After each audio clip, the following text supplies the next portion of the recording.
Good morning dear students. Basic electrical की revision class के लिए ये वीडियोस मैं बना रहा हूँ। और सबसे पहले मैं जो स्टार्टिंग करूँगा वो मैं यूनिट 3 से करूँगा, ट्रांसफॉर्मर।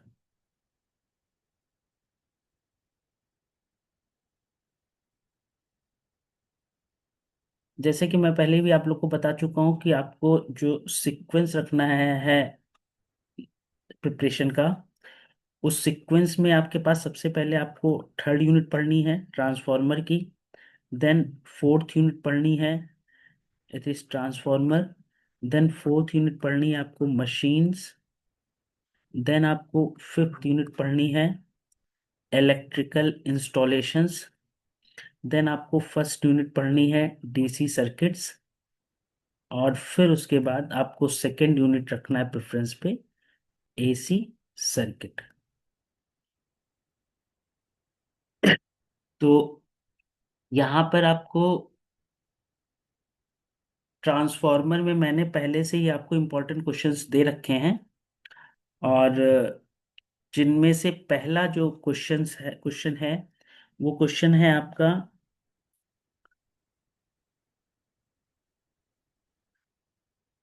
पहला क्वेश्चन है, explain the operation of single phase transformer.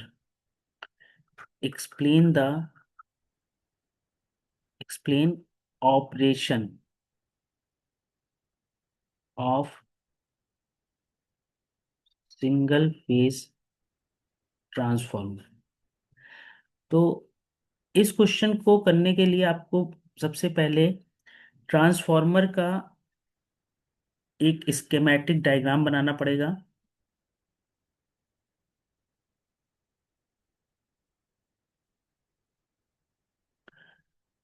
ये ट्रांसफॉर्मर का कोर है, और इस कोर पर यहाँ पर आपका प्राइमरी वाइंडिंग होती है, और यहाँ पर आपकी सेकेंडरी वाइंडिंग होती है। तो प्राइमरी वाइंडिंग पे हम अप्लाई करते हैं एसी सप्लाई, और इस एसी सप्लाई की वैल्यू होती है V is equal to Vm sine omega t. तो ये अप्लाई करने पर यहाँ पर आपकी करंट फ्लो करती है इंस्टेंटेनियस वैल्यू I, जिसकी आरएमएस वैल्यू होती है I1।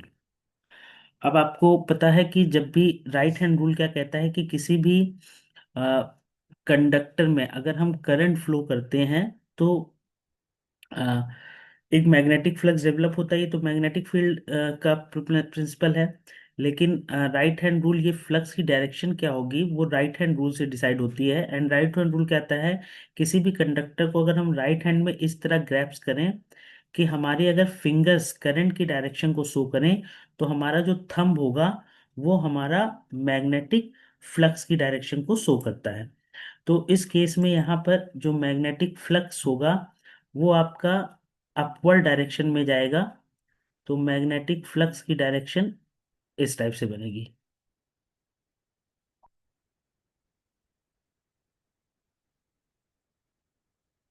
ये होगा आपका मैग्नेटिक फ्लक्स फाई। अब क्योंकि ये फ्लक्स फाई यहाँ पर आपकी सेकेंडरी वाइंडिंग को भी लिंक कर रहा है, जरा हम सेकेंडरी वाइंडिंग भी बना लेते हैं।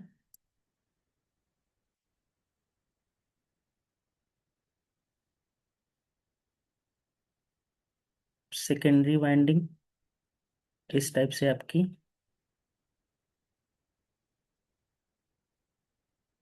ये सेकेंडरी वाइंडिंग है। अब देखिए, ये थी जब हमने यहाँ पर सबसे पहले प्राइमरी वाइंडिंग पर एक साइनोसॉइडल वोल्टेज अप्लाई किया V is equal to Vm sine omega t. Sinusoidal voltage का मतलब कि ये वोल्टेज हर एक इंस्टेंट पर चेंज हो रहा है। It is like this. तो अगर साइनोसॉइडल वोल्टेज अप्लाई करना है तो करंट भी हमारी साइनोसॉइडल होगी, और इस करंट की ये आरएमएस वैल्यू है I1। अब इस साइनोसॉइडल करंट की वजह से जो फ्लक्स डेवलप होगा, this flux is also sinusoidal. Okay. अब ये क्योंकि फ्लक्स साइनोसॉइडल है, साइनोसॉइडल मतलब कि हर एक इंस्टेंट पर ये फ्लक्स चेंज हो रहा है। तो आपने फैराडे का इलेक्ट्रोमैग्नेटिक प्रिंसिपल पढ़ा है कि किसी भी कॉइल से अगर लिंकिंग फ्लक्स में चेंज होता है तो उस कॉइल में एक ईएमएफ इंड्यूस्ड होता है। और ये जो ईएमएफ होता है, इसकी डायरेक्शन ऐसी होती है कि ये लिंकिंग फ्लक्स का अपोज करे।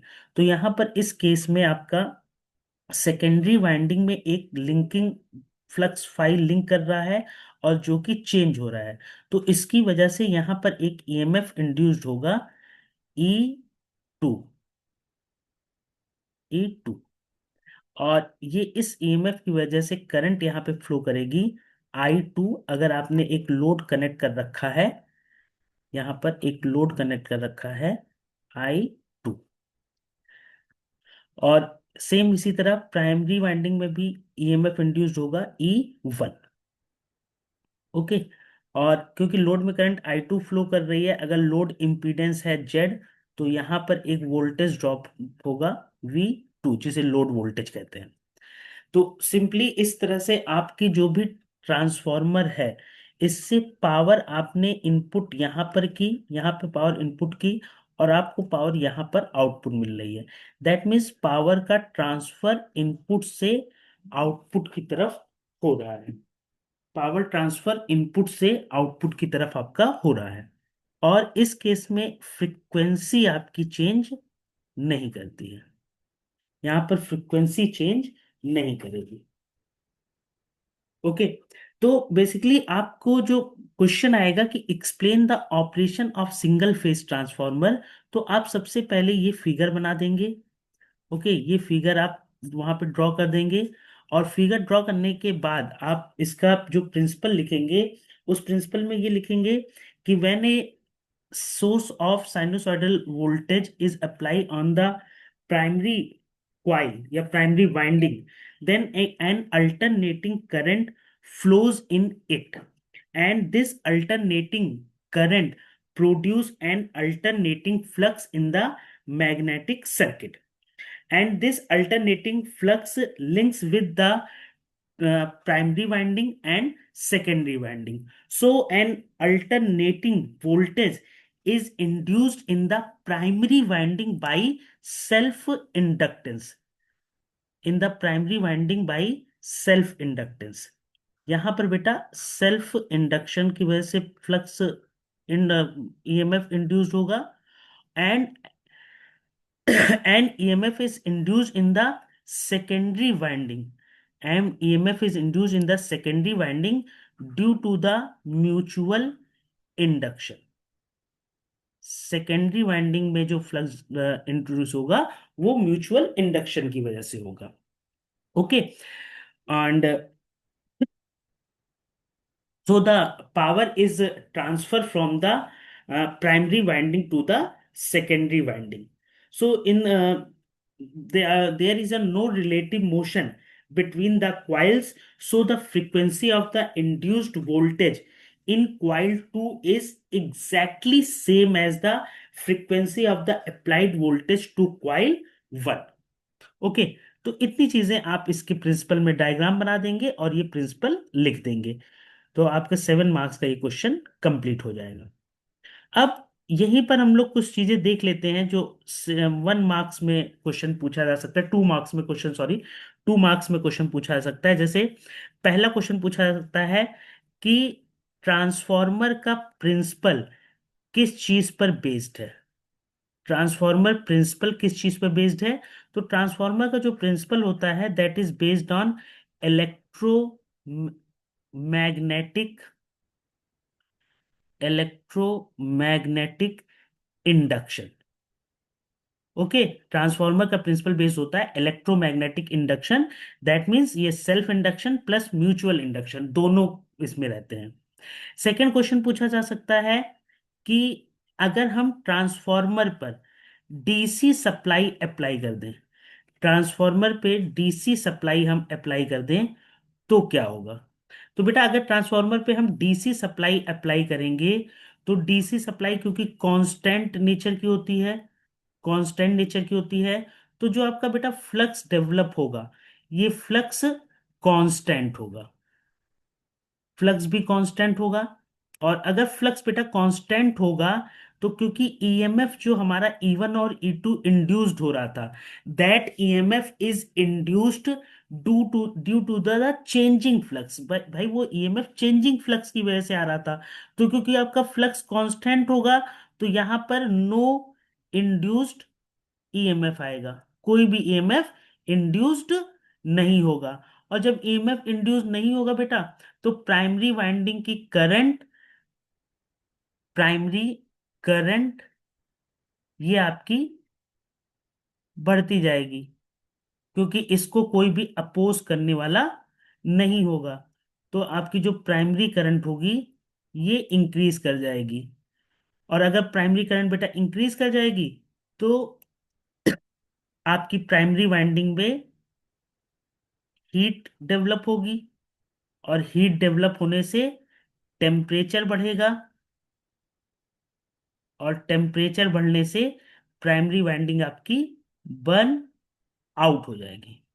तो इन नटशेल अगर बोला जाए, तो अगर हम किसी भी ट्रांसफॉर्मर पे डीसी वोल्टेज अप्लाई कर देते हैं, तो जो मैग्नेटिक कोर में जो फ्लक्स डेवलप होता है वो आपका कांस्टेंट रहेगा, और उसकी वजह से कोई भी ईएमएफ इंड्यूस्ड नहीं होगा प्राइमरी और सेकेंडरी वाइंडिंग में। सो प्राइमरी वाइंडिंग में कोई ईएमएफ इंड्यूस नहीं होगा, तो कोई भी अप्लाइड वोल्टेज को अपोज करने वाला ईएमएफ नहीं रहेगा, जिसकी वजह से, क्योंकि प्राइमरी वाइंडिंग का रेजिस्टेंस कम होता है, तो एक हैवी करंट फ्लो करेगी प्राइमरी वाइंडिंग में, और जिसकी वजह से आपकी प्राइमरी वाइंडिंग बर्न आउट हो जाती है। इसी रीजन की वजह से ट्रांसफॉर्मर की प्राइमरी वाइंडिंग पे कभी भी हम डीसी सप्लाई अप्लाई नहीं करते हैं। स्विचिंग ऑन, जब हम जैसे डीसी मान लीजिए 12 वोल्ट डीसी को हम अप्लाई कर रहे हैं, तो अगर हम 12 वोल्ट डीसी अप्लाई कर रहे हैं, तो उस केस पे, उस जगह पे 12 वोल्ट डीसी अप्लाई करने पर बेटा, उस इंस्टेंट पर आपका, जब तक 12 वोल्ट, भाई जैसे 12 वोल्ट है, तो 12 वोल्ट पहले सीधे 12 वोल्ट तो लाएगा नहीं, जीरो से बढ़ेगा और धीरे धीरे 12 वोल्ट तक जाएगा।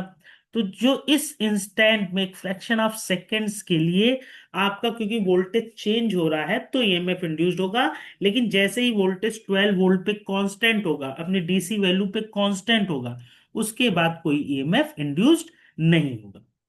ओके। नेक्स्ट क्वेश्चन, इसमें 1 मार्क्स में क्वेश्चन पूछा जा सकता है कि ट्रांसफॉर्मर की कोर हम लैमिनेटेड क्यों करते हैं। एक क्वेश्चन ही पूछा जा सकता है, ट्रांसफॉर्मर की कोर हम लैमिनेटेड क्यों करते हैं। और दूसरा क्वेश्चन पूछा जा सकता है कि ट्रांसफॉर्मर की कोर किस मटेरियल की बनी होती है। तो ट्रांसफॉर्मर की core cold rolled grain steel, cold roll oriented grain steel, या सॉफ्ट आयरन की बनी होती है। ओके। ये सॉफ्ट आयरन की क्यों बनी होती है, कोल्ड रोल ग्रेन स्टील की क्यों बनी होती है, इससे क्या होता है बेटा, हिस्टेरिसिस लॉस रिड्यूस होता है। और लैमिनेटेड क्यों बनाई जाती है बेटा, लैमिनेटेड बनाने से हमारा एडी करंट लॉस ये रिड्यूस होता है। ओके। तो ये क्वेश्चंस थे जो 1 मार्क्स में पूछे जा सकते हैं आपके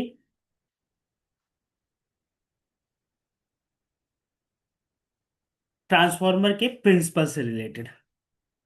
नेक्स्ट क्वेश्चन की तरफ हम बढ़ते हैं। तो बेटा नेक्स्ट क्वेश्चन है आपका, derive the EMF equation of the transformer. EMF equation, EMF equation of the transformer. या इस क्वेश्चन को दूसरे तरीके से पूछा जा सकता है, शो दैट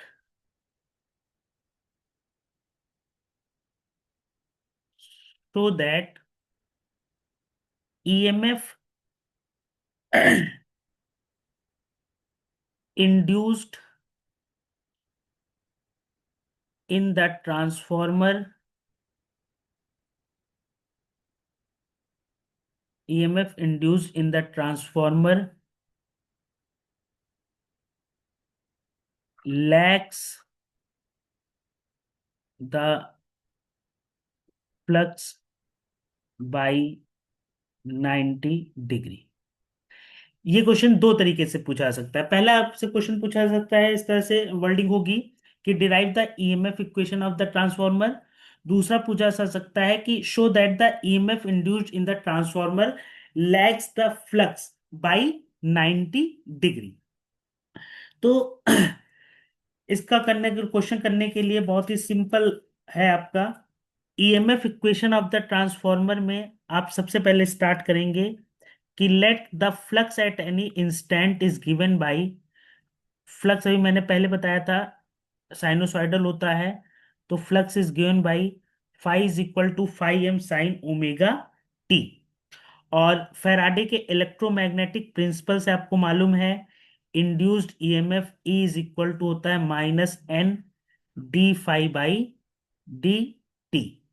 तो यहां पर आप फाई की वैल्यू बेटा पुट कर देंगे तो ये आ जाएगा minus n d by d t, और ब्रैकेट में आ जाएगा phi m sine omega t.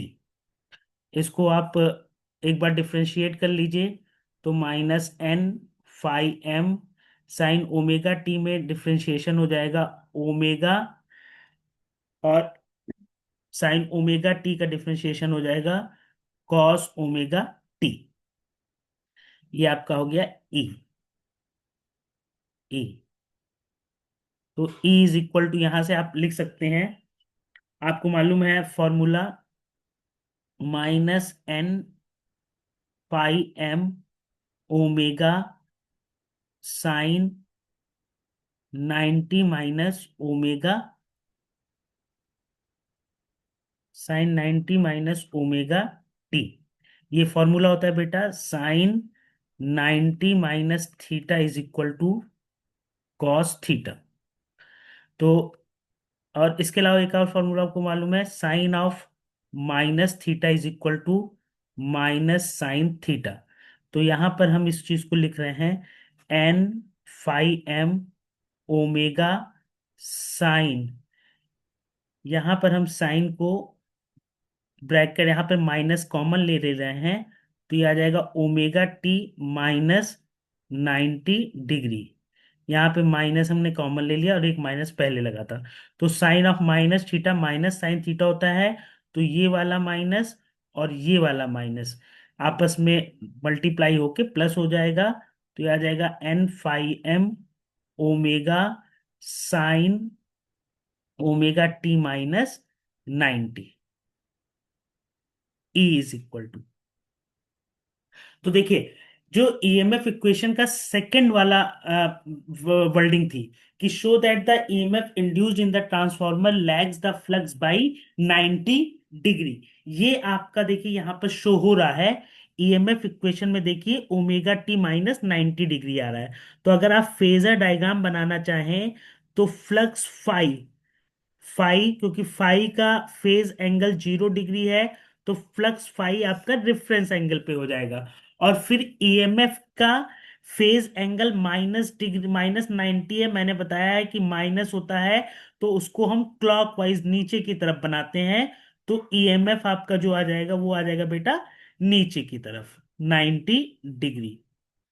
तो यहां से देखिए ई आपका फाई को क्या कर रहा है 90 डिग्री लैग कर रहा है। तो जो वर्ल्डिंग सेकेंड टाइप की वर्ल्डिंग का क्वेश्चन था वो क्वेश्चन आपका यहां पर प्रूफ हो गया। तो सेकेंड वर्ल्डिंग का क्वेश्चन यहां पर आपका प्रूफ हो गया। अब हम ईएमएफ इक्वेशन को पूरा प्रूफ करेंगे, अभी ये पूरी ईएमएफ इक्वेशन नहीं आई है। सॉरी। अब देखिए यहां पर ये जो ईएमएफ इक्वेशन है ये आपकी फॉर्म में है E is equal to e max sine omega t. तो ये किसी चीज को अगर ये इस साइनोसॉइडल इक्वेशन को हमें मैक्सिमम करना है तो साइन ओमेगा टी की वैल्यू 1 होनी चाहिए। तो अगर sine omega t minus 90 is equal to 1, तो आपका ई जो होगा वो क्या हो जाएगा बेटा, E max is equal to, और ई मैक्स की वैल्यू क्या होगी, साइन ओमेगा टी माइनस 91 हो जाएगा, तो बचेगा क्या बेटा, एन फाइ एम ओमेगा। और अब ई मैक्स आपको मालूम चल गया। आपको मालूम है साइनोसॉइडल वैल्यूज के फॉर्मूले से कि RMS value, RMS value is equal to maximum value by √2, या इसको दूसरी तरह से हम लिख सकते हैं 0.707 मैक्सिमम वैल्यू। तो आरएमएस वैल्यू, ई की आरएमएस वैल्यू कैपिटल ई हो जाती है बेटा, is equal to maximum value कितनी है, एन फाइ एम ओमेगा, और मल्टीप्लाइड बाई 0.707। अब आपको एक फॉर्मूला मालूम है, ओमेगा इज इक्वल टू बेटा 2 पाई एफ होता है। तो यहां पर देखिए, एन फाइ एम ओमेगा की जगह हम 2 पाई एफ पुट कर देते हैं इंटू 0.707। अब देखिए, 2 पाई, पाई की वैल्यू 3.14 होती है, पुट करके अगर आप सब मल्टीप्लाई करेंगे बेटा, तो ये इक्वेशन आ जाएगी आपकी 4.44 pi M F N, and this is the EMF equation of the transformer. ये ट्रांसफॉर्मर की बेटा ईएमएफ इक्वेशन है। ओके। और अगर इस ईएमएफ इक्वेशन को हम प्राइमरी वाइंडिंग के लिए लिखें, प्राइमरी वाइंडिंग के लिए लिखें, तो प्राइमरी वाइंडिंग पे जो नंबर ऑफ टर्न्स होता है, वो नंबर ऑफ टर्न्स होता है N1। तो प्राइमरी वाइंडिंग पे आपकी ईएमएफ इक्वेशन आ जाएगी, E1 is equal to 4.44 F5M N1। या इसी तरह सेकेंडरी वाइंडिंग की आ जाएगी, E2 is equal to 4.44 F5M N2। Okay.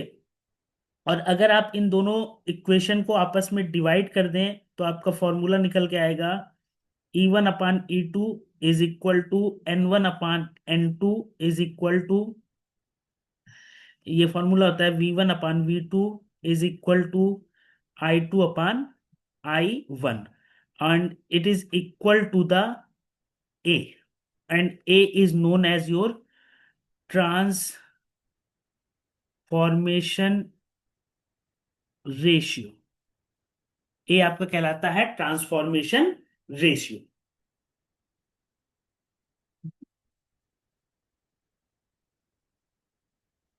अच्छा बेटा, यहीं पर एक एक नंबर में क्वेश्चन पूछे जाते हैं, what is step up transformer and what is step down transformer.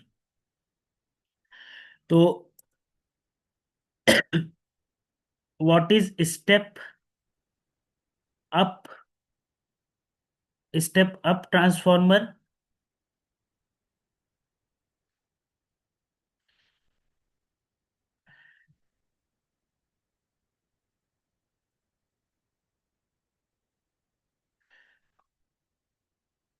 What is step up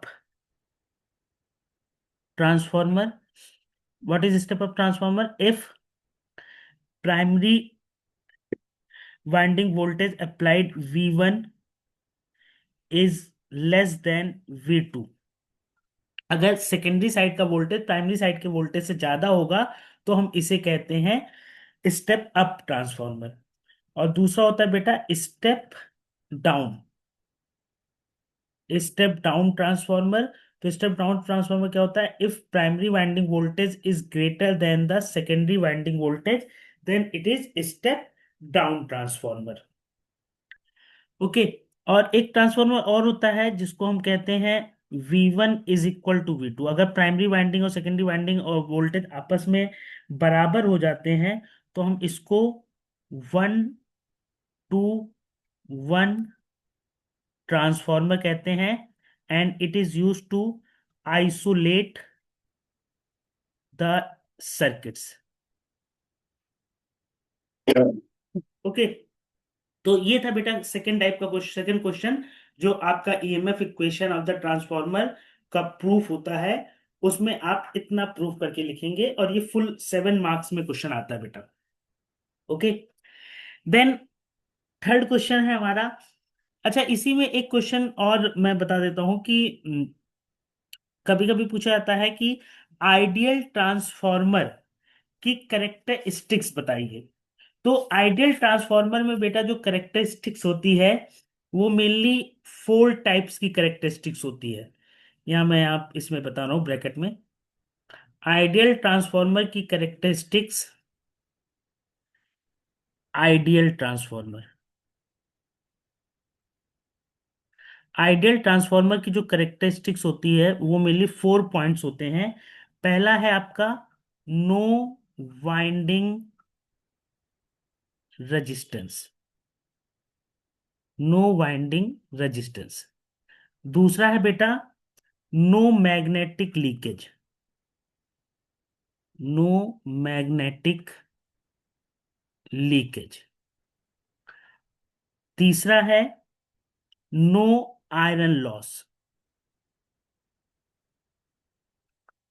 और चौथा है बेटा आपका जीरो मैग्नेटाइजिंग करंट। तो नो वाइंडिंग रेजिस्टेंस का मतलब अगर कोई भी रेजिस्टेंस नहीं है, आर है ही नहीं, वाइंडिंग रेजिस्टेंस है ही नहीं, तो आपके जो I² ऑल लॉस होंगे या वोल्टेज ड्रॉप होगा वो सब जीरो हो जाएगा। नो मैग्नेटिक लीकेज का क्या मतलब है बेटा, कि कोई भी फ्लक्स आपका, जितना भी फ्लक्स जनरेट हो रहा है वो सब मैग्नेटिक कोर में ही रह रहा है, कोई भी एयर में नहीं जा रहा है। सो जो भी फ्लक्स है आपका वो सिर्फ कोर में कंफाइंड हो रहा है। ये मतलब होता है नो मैग्नेटिक लीकेज का। नो आयरन लॉस बेटा का मतलब क्या हुआ, आयरन लॉस मतलब hysteresis loss and eddy current loss. तो आइडियल ट्रांसफार्मर में हिस्टेरिसिस लॉस और एडी करंट लॉस ये सब जीरो होते हैं। और जीरो मैग्नेटाइजिंग करंट का मतलब क्या हुआ बेटा, मैग्नेटाइजिंग करंट क्या होती है, ये आपके फ्लक्स को डेवलप करती है। तो अगर जीरो मैग्नेटाइजिंग करंट लग रही, दैट मींस फ्लक्स को डेवलप करने के लिए आपको कोई भी जो है एफर्ट लगाना नहीं पड़ रहा है। दैट मींस कि आपकी जो कोर की परमेबिलिटी है वो बहुत ही ज्यादा हाई है, मतलब इनफाइनाइट परमेबिलिटी है, और उसका कोई अपोजिशन नहीं है, मतलब रिलक्टेंस की वैल्यू आपकी क्या है, जीरो है। तो ये आइडियल ट्रांसफार्मर कभी कभी 2 मार्क्स में पूछा जा सकता है। तो ये आइडियल ट्रांसफार्मर की आपकी करेक्टरिस्टिक्स है, या सॉरी एजम्पशन कह सकते हैं कि आइडियल ट्रांसफार्मर के लिए हम ये एजम्पशन मानते हैं। लेकिन एक्चुअल में आइडियल चीज तो कोई होती नहीं है। लेकिन हाँ, यहाँ पर अगर आप से ये कभी कभी एक क्वेश्चन ये भी पूछ लिया जाता है कि आइडियल ट्रांसफार्मर का फेजर डायग्राम ड्रॉ करो। तो इस केस में बेटा आइडियल ट्रांसफार्मर का जो फेजर डायग्राम हो जाएगा, यहाँ पर देखिए मैं नीचे पहले से ही मैंने फेजर डायग्राम ड्रॉ कर रखा है। तो जो भी आपका फ्लक्स है बेटा, that flux is phi is equal to phi m sine omega t. तो आइडियल ट्रांसफार्मर का फेजर डायग्राम देखिए, ये बन गया आपका फाई। और ईएमएफ जो बेटा होता है वो इसको 90 डिग्री से क्या करता है, 90 डिग्री से लैग करता है। तो E2 V2, और यहां पर आ गया आपका E1। और V1 जो होता है वो ऊपर की साइड बनता है 90 डिग्री के साथ,